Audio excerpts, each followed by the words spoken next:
Greater Hyderabad లో జరిగిన చోరీ ఘటనను 5 రోజుల్లో ఛేదించారు సిటీ పోలీసులు. ఈ నెల 12న హెరిటేజ్ అపార్ట్మెంట్స్ లో వృద్ధ దంపతులపై దాడి చేసి బంగారు ఆభరణాలను దోపిడీ చేసినట్లు దోమలగూడ పోలీసులకు ఫిర్యాదు చేశారు బాధితులు. ఇంట్లో కేర్ టేకర్ గోవర్ధన్ మిస్సింగ్ తో కేర్ టేకర్ దోపిడీకి పాల్పడినట్లు ప్రాథమికంగా నిర్ధారించారు పోలీసులు. కృష్ణా జిల్లా కుందేరులో కేర్ టేకర్ గోవర్ధన్ ను అరెస్టు చేశారు పోలీసులు. కంకిపాడు ముత్తూట్లో బంగారు ఆభరణాలు తాకట్టు పెట్టి 3 లక్షల రూపాయలు తీసుకున్నాడన్నారు పోలీసులు. ఏజెన్సీల ద్వారా కేర్ టేకర్ల నియామకాలపై జాగ్రత్తలుగా పాటించాలన్నారు central zone DCP Shilpavalli.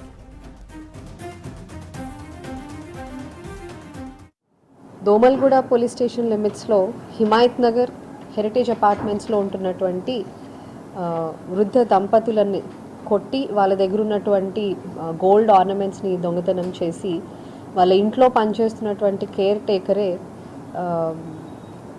Robbery చేయడం జరిగింది.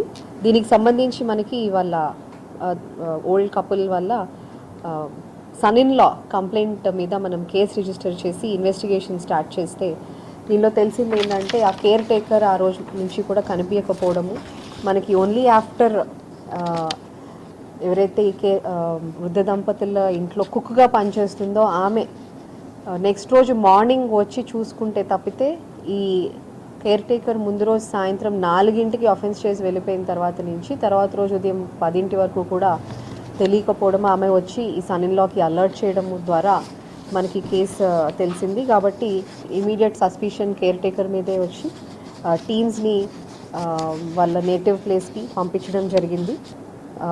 అలోన్గా ఉండడము, వీళ్ళ పిల్లలు ఎవరు కూడా దూరంగా ఉండడము, ఈ అపార్ట్మెంట్స్లో కొంచెం సెక్లూడెడ్గా ఉండడం ఇదంతా గమనించి ఇదే అవకాశంగా తీసుకొని వాళ్ళ దగ్గర ఉన్నటువంటి గోల్డ్ ఆర్నమెంట్స్ని తీసుకునే ఉద్దేశంతో ఎల్డర్లీ కపుల్ని already the man he suffering from Parkinson's disease అతన్ని ఈ తోపులాట్లో కింద పడిపోవడము, అలానే లేడీని రోకలి బండతో కొట్టి గాయపరిచి ఆమె మీద ఉన్నటువంటి బంగారు ఆభరణాలని తీసుకొని వెళ్ళడం జరిగింది. ఇతను ఒక మంచి నమ్మకం ఏర్పాటు చేసుకొని వాళ్ళ పెద్ద అంటే ఎల్డర్లీ కపుల్ ఎవరైతే ఉన్నారో బాగా నమ్మకం సంపాదించి వీళ్ళని ఎవరు ఎలాగో రోజు వచ్చి చూసేది లేరు, ఒక కుక్ వచ్చి వెళ్ళిపోతే సాయంత్రం వెళ్ళిపోతే మళ్ళీ నెక్స్ట్ రోజుకి వస్తుంది అని గమనించి ఆబ్వియస్గా అపార్ట్మెంట్స్లో మనం ఎవరు పక్కన ఏమవుతుందో పట్టించుకొని పరిస్థితులు కూడా అతను హీ అండర్స్టూడ్ దాట్. ఇవన్నీ చూసి ఎప్పుడైతే ఈ ఆన్లైన్ బెట్టింగ్స్ వీటిల్లో డబ్బులు అవసరం వచ్చాయో he found an opportunity to rob them.